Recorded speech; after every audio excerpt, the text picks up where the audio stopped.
դատելով մեր 30-ամյա պայքարի տրամաբանությունից ես հանգել եմ այն հետևության, որ եւ դրա մասին հայտնի տեսակետներ էլ կան, որ Արցախյան հիմնախնդրում մեր մրցակիցը ոչ միայն Ադրբեջանի Հանրապետությունն էր, Թուրքիայի Հանրապետությունն էր, այլ ամբողջ միջազգային հանրությունը, ԵԱԿ-ի խմբի համանախագահները, Ռուսաստանի Դաշնությունը, Ֆրանսիան, Ամերիկայի Միացյալ Նահանգները, որտեղ իրենք 30 տարի մեր պարզորոշ հասկացեցին, որ Արցախի ժողովրդի ինքնորոշման իրավունքի իրացում Ադրբեջանի Հանրապետության տարածքային ամբողջականությունից դուրս Հայաստանը չպետք է դիտարկի կամ նման ակնկալիք ունենա։ Քոչարյանն ու Սերժ Սարգսյանը խաբեցին, մոլորեցեցին, նրանց շարունակեց Նիկոլ Փաշինյանը, այո, պատճառով դա տեղի չունեցավ, թե չէ։ Տեսեք, այստեղ խնդիրը Փաշինյանի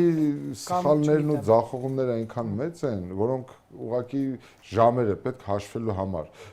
Փաշինյանը շարունակել է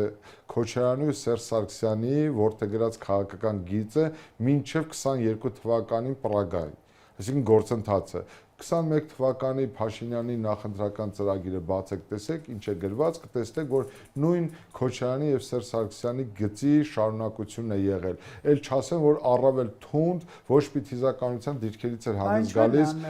Փաշինյանը։ Մեղադրում են Ռոբերտ Քոչարյանն ու Սերժ Սարգսյանը, որոնց ընկեր Վլադիմիր Պուտինը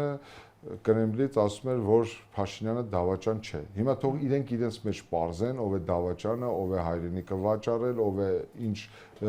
քայլեր իրականացնել։